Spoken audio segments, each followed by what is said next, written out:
Assalamualaikum warahmatullahi wabarakatuh. Perkenalkan, nama saya Muhammad Imam Mukhtar dari program studi bisnis digital dengan NIM E42230216 golongan A.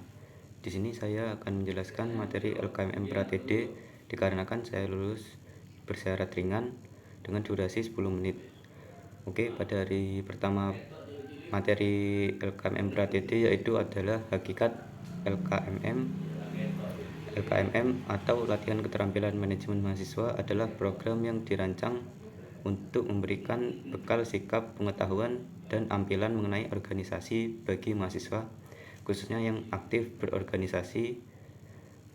Program ini biasanya dilaksanakan di berbagai perguruan tinggi atau lembaga pendidikan di Indonesia, khususnya di Polij itu sendiri. Untuk mengembangkan keterampilan di kalangan mahasiswa, tujuannya adalah untuk membantu mahasiswa menjaga keterampilan kepemimpinan mereka agar efektif dalam berbagai konteks seperti organisasi mahasiswa, klub, atau entitas komunitas. Program LKMM bisa berjalan dalam bentuk dan dalam materi, namun umumnya mencakup kegiatan seperti pembangunan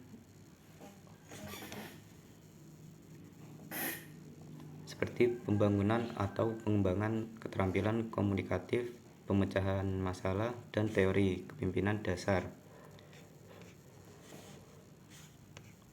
Hukum dasar-dasar yang menceritai tentang hakikat LKMM, Undang-Undang Negara Republik Indonesia Nomor 20 Tahun 2020 tentang Sikap Pendidikan Nasional yang kedua, Undang-Undang Negara Republik Indonesia Nomor 12 Tahun 2012 tentang Pendidikan Peraturan Pemerintah Nomor 4 Tahun 2014 tentang Penyelenggaraan Pendidikan dan Pengelolaan Pendidikan Tinggi, Peraturan Menteri Pendidikan dan Kebudayaan Nomor 45 Tahun 2019 tentang Organisasi dan Tata Kerja Kementerian Pendidikan dan Kebudayaan. Selanjutnya, Peraturan Menteri Pendidikan dan Kebudayaan Nomor 3 Tahun 2020 tentang Struktur Nasional Pendidikan Tinggi. Selanjutnya, Peraturan Kampus Pendidikan Tinggi memiliki peraturan internal atau kebijakan yang mengatur program LKMM. Kontrak atau perjanjian mahasiswa yang berpartisipasi dalam program ini diminta untuk menandatangani kontrak yang mengatur hak dan kewajiban mahasiswa itu sendiri, HAM, dan kode etik program LKMM sesuai dengan prinsip-prinsip hak asasi manusia dan kode etik yang berlaku. Ini termasuk perlakuan adil terhadap semua warga kampus. Latar belakang LKMM berikut. Latar yang diadakannya LKMM pada tahun 1950 sampai 1959, banyak organisasi mahasiswa yang ditunggangi oleh Parpol Demokrasi Liberal pada tahun 1966. Tritora masuk Paspol pada tahun 1970, menentang pelaksanaan pemilu pada tahun 1977 sampai 1978.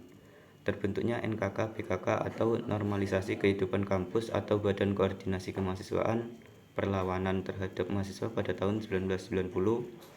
NKK atau BKK dicabut karena leader dari kampus saja minim dan banyak didominasi oleh Paspol Kebutuhan Nasionalisme dan Patriotisme.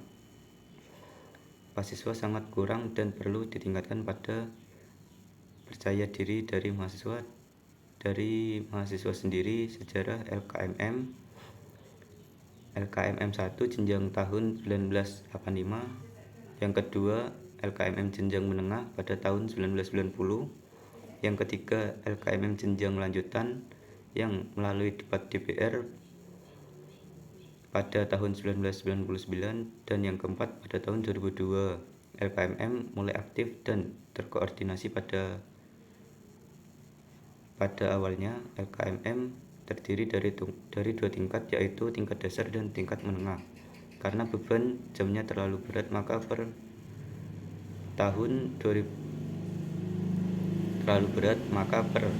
Pada tahun 2001, LKM dibagi menjadi beberapa tingkat, yaitu 1 tingkat pradatar, 2 tingkat dasar, tingkat menengah, 4 tingkat lanjut. Tujuan LKM mahasiswa memiliki kemampuan moral yang sepadan dengan tingkat tanggung jawabnya masing-masing.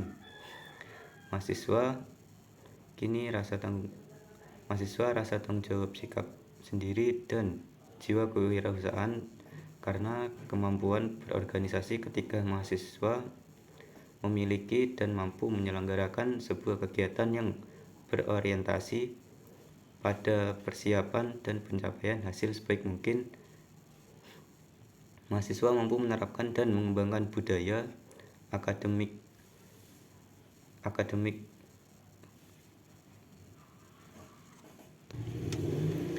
Mahasiswa mampu menerapkan dasaran berbangsa dan bernegara serta rasa cinta tanah air. Jenjang belajar LKMM pradasar, terus dasar, terus menengah, terus lanjut. Metode LKMM Pradede menggunakan metode eksperimen latihan serta ceramah. LKMM menggunakan metode ceramah yang kedua, diskusi panel ketiga, FGD keempat, kasus kelima, simulasi keenam, penugasan ketujuh, kerja kelompok ke-8, presentasi LKMM TD. Menggunakan 3 metode, yaitu latihan atau penugasan, kedua ceramah. Sedangkan LKM MTL menggunakan 5 metode, yaitu presentasi tugas mandiri, kerja kelompok, studi status, dan diskusi pleno, dan ulasan pakar rujuk FUS-GR discussion, suatu proses pengumpulan data dan informasi yang sistematis mengenai suatu permasalahan tertentu yang sangat spesifik. Melalui diskusi kelompok tunjangan, memperoleh informasi mendalam tentang tangkapan, persepsi sikap, dan pengalaman. Dimiliki dua memahami lebih lanjut keragaman perspektif di antara kelompok. Langkah-langkah FGD: step 1 menentukan tim atau kelompok, step 2 memilih dan menyatu dan mengatur tempat, step 3 menyiapkan logistik, step 4 menyusun daftar pertanyaan. Oke, itu untuk materi pertama. Kita lanjut kepada materi kedua, yaitu persepsi. Bagaimana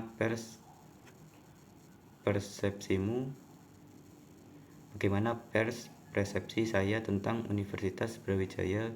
Sangat keren karena universitas tersebut merupakan universitas unggulan yang ada di Indonesia. Semua mahasiswa yang berhasil masuk ke universitas tersebut tentunya sangat bangga bisa masuk ke universitas unggulan.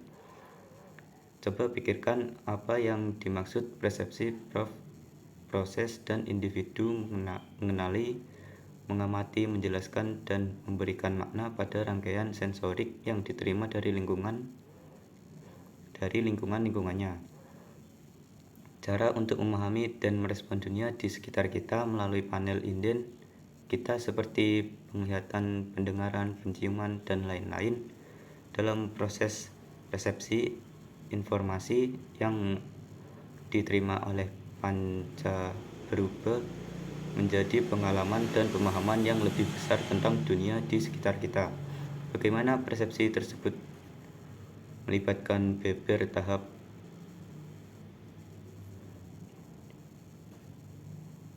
Bagaimana persepsi terbentuk melibatkan beber tahap tersebut berikut. Yang pertama, menerima sorik. Yang kedua, organisasi santik, interpras. Kelima, pengambilan keputusan dan respon. Mengapa ada persepsi?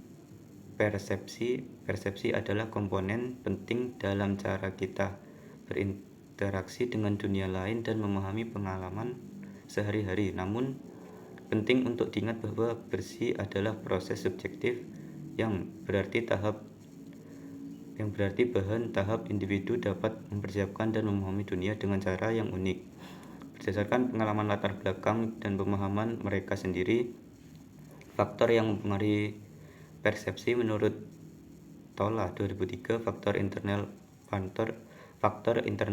perasaan sikap individu, prasangka, dan faktor ekalnya adalah latar belakang pengetahuan informasi yang diperoleh dan lain-lain.